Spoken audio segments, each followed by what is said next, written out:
હાલ જે બગદાણા વિવાદ ચાલી રહ્યો છે ત્યારે થોડાક દિવસ વીતી ગયા છે પણ હજી પણ ન્યાય નથી મળ્યો એવું સમાજના આગેવાનો અને જે યુવાનો છે કહી રહ્યા છે। તો એ વચ્ચે થોડાક દિવસો પહેલા એ સમાજના આગેવાનો અને યુવાનોએ એક ચીમકી આપી હતી કે જો નવનીતભાઈને ન્યાય નહીં મળે તો તેઓ આત્મવિલોપન કરશે। એટલે તે જોતા જ પોલીસ સતર્કમાં આવી ગઈ હતી અને બગદાણા પરિસરમાં પોલીસ પણ તૈનાત રાખેલી હતી કે કોઈ જો આગેવાન કે કોઈ યુવાન આત્મવિલોપન કરવાનો જો પ્રયાસ કરવામાં કોઈ આવે તો એને તરત રોકી લેવામાં આવે। અને એવું જ થયું કે હમણાં તમને હું દ્રશ્યો દેખાડીશ કે બે યુવાનો બગદાણા પરિસરમાં આવી ગયા હતા અને તેમણે આત્મવિલોપનનો પ્રયાસ કર્યો હતો। તૈનાત કરેલી પોલીસે તરત જ તે યુવાનોને રોકી લીધા હતા, બચાવી લીધા હતા અને ફાયરની ટીમ પણ ત્યાં હાજર હતી। એટલે આ જે પ્રયાસ કરવામાં આવ્યો તેને નિષ્ફળ કરવામાં આવ્યો અને બચાવી લેવામાં આવ્યા। બગદાણા પરિસરના જે દ્રશ્યો છે ચાલો તમને હું દેખાડું અને એના પછી જે બગદાણાના એક કોળી સમાજના આગેવાને જે વાત કહી છે એ પણ તમને હું સંભળાવું।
જય કોળી સમાજ મિત્રો, આજરોજ બગદાણા મુકામે કોળી સમાજના યોદ્ધાઓ નવનીતભાઈને ન્યાય માટે આત્મવિલોપન કરવાના હતા ત્યારે આજે કોળી સમાજના અગ્રણીઓની ધરપકડ કરી લેવામાં આવી હતી। પોલીસ તંત્ર દ્વારા અડધી રાતે તેમની ધરપકડ કરવામાં આવી, અમુક લોકોને આગલે દિવસે ધરપકડ કરવામાં આવી। ત્યારે મારે આ પોલીસ તંત્રને કહેવું છે કે તમે આટલી મોટી સંખ્યામાં પોલીસ તંત્ર દ્વારા જ્યારે કોળી સમાજના આગેવાનોની ધરપકડ કરો છો ત્યારે આ સાચા આરોપીની ધરપકડ કેમ નથી કરતા?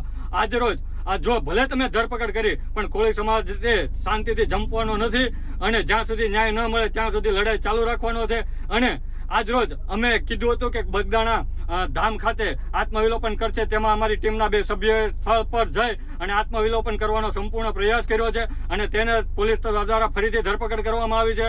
ત્યારે મારા પોલીસ તંત્રને કહેવું છે કે તમે આટલી મોટી સંખ્યામાં જ્યારે પોલીસ તંત્ર દ્વારા અમારા સમાજના આગેવાનોની ધરપકડ કરો છો તો કેમ શા માટે નવનીતભાઈના આરોપીને મુખ્ય આરોપીની ધરપકડ નથી કરતા? આ પોલીસ તંત્રની ઢીલી નથી કેમ? કોળી સમાજની સાથે હંમેશા અન્યાય જ કરવાની છે। જય કોળી।